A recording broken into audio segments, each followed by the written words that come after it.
Imagine rolling up to like an exclusive investment club, but instead of a bouncer checking your ID, a piece of code scans your crypto wallet. Right. And it instantly decides if you're rich enough to enter. Exactly. And that is no longer sci-fi. The SEC just paved the way for it. So, welcome to this deep dive into the July 29, 2026 Bitcoin landscape. Because, well, sweeping regulatory changes are quietly restructuring everything you know about digital assets right now. Okay, let's unpack this. First, looking at the immediate market snapshot, Bitcoin reclaimed $64,370 this morning. Yeah, that was after taking a dip down to $62,700, mostly driven by AI sector inflation and rising bond yields. Honestly, it felt like a high-stakes game of musical chairs out there. Retail sellers panicked, the music stopped, and suddenly these massive institutional whales holding between 1 and 10,000 Bitcoin just belong. They absolutely swooped in and bought up the empty seats. I mean, that transfer from short-term retail to long-term allocators, that's a massive structural signal. Right, totally. And the derivatives market backs up that heavy institutional presence. We are currently seeing $2.5 billion in call options, sitting at a $72,000 strike price for the end of July. Oh, wow, so they are aggressively betting on a breakout. They are, but it's a fragile bet. Yeah. I mean, if you're holding a bag right now, you aren't just watching Bitcoin's code, you're watching the Federal Reserve. Exactly, because a hawkish policy statement, meaning the Fed signals they're keeping interest rates high, could force a massive unwinding of those positions. Which would instantly drive prices right back down toward that $62,500 support level, right? Precisely. The macro environment is dictating the immediate price action, sure.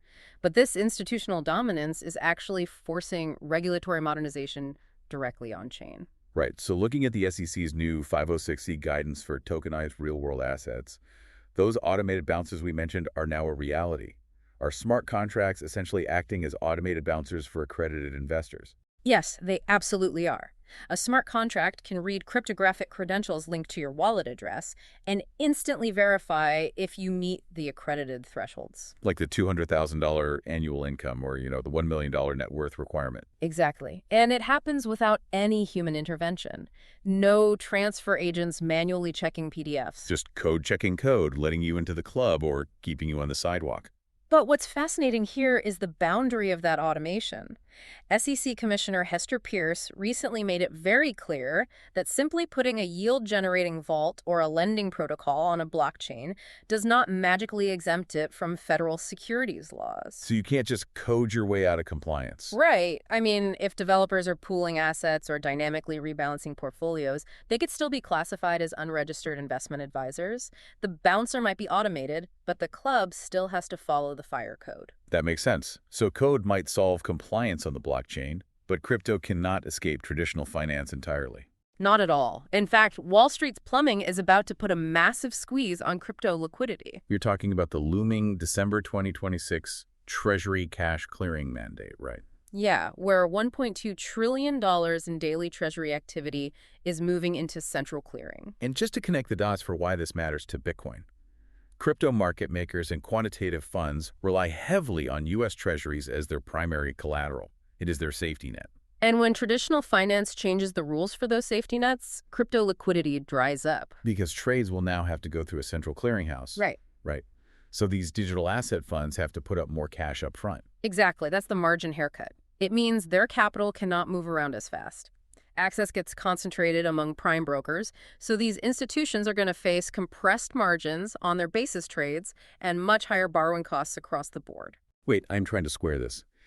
If institutions are getting squeezed by collateral rules and cross-chain bridges are still bleeding capital, like the recent $31.6 million exploit on AFX and Verus, where does that leave you, the everyday user? Well, it pushes the everyday user toward integrated custodial retail rails.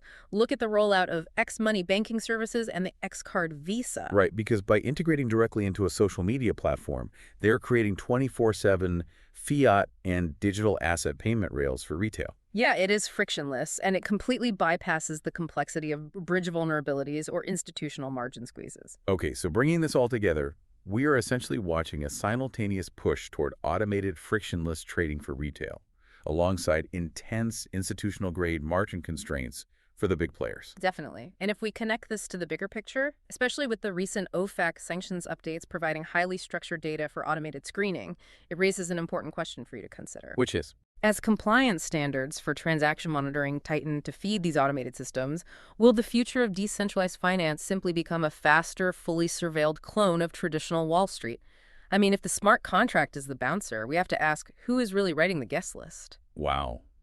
The music hasn't stopped, but the game of musical chairs is definitely rigged differently now.